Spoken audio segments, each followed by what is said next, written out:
അത് മണി പറയും, ഒരു നാണമില്ല. പത്തനാപുരത്തല്ല ഞാൻ അവിടെ പോകാൻ, ഞാൻ പത്തനാപുരത്തുകാരനല്ലേ, ഞാൻ പത്തനാപുരത്ത് തന്നെ മത്സരിക്കും, വൻ ഭൂരിപക്ഷത്തോട് ജയിക്കും, ഒരു ആശങ്കയുമില്ല. പത്തനാപുരത്തുകാരെ എനിക്ക് നല്ല വിശ്വാസമാണ്. പത്തനാപുരത്തുകാർക്ക് ഞാനില്ലാതെ പറ്റില്ല, എനിക്ക് പത്തനാപുരത്തുകാരില്ലാതെയും പറ്റില്ല. ഞങ്ങൾ അതിനൊന്നും ഒരു സംശയമില്ല, അതിനൊക്കെ ചോദ്യം ചോദിക്കേണ്ട കാര്യമില്ല, അങ്ങനെ ഇൻട്രസ്റ്റ് ഉണ്ടാകും.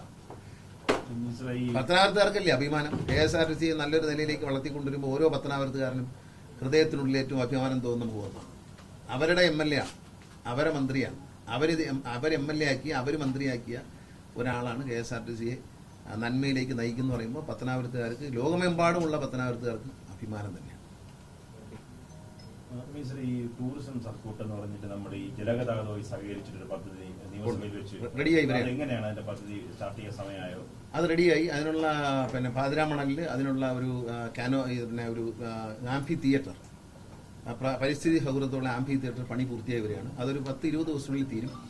അത് തീർന്നു കഴിഞ്ഞാൽ നമ്മൾ ഈ സർക്യൂട്ട് ആരംഭിക്കും. റെഡിയാണ്, എല്ലാം റെഡിയാണ്. അതിന്റെ നിർമ്മാണ പ്രവർത്തനങ്ങൾ ഞാൻ ഓൺലൈനായിട്ട് ഉദ്ഘാടനം ചെയ്തതാണ് ഈ ഇലക്ഷന് മുമ്പേ, പഞ്ചായത്ത് ഇലക്ഷന് മുമ്പേ. അത് ഏതാണ്ട് പണി തീരാറായി. ഇനി എൻ്റെ നമ്മുടെ സ്റ്റേജ് കഴിഞ്ഞു, അതിൻ്റെ ഫോട്ടോ വന്നിട്ടുണ്ട്, ഞാൻ കാണിക്കാം. സ്റ്റേജ് കഴിഞ്ഞു, ഇനി നമുക്ക് അതിൻ്റെ ആളുകൾ ഇരിക്കുന്ന ഭാഗം ശരിയാവും, അത് പണിതുകൊണ്ടിരിക്കുകയാണ്.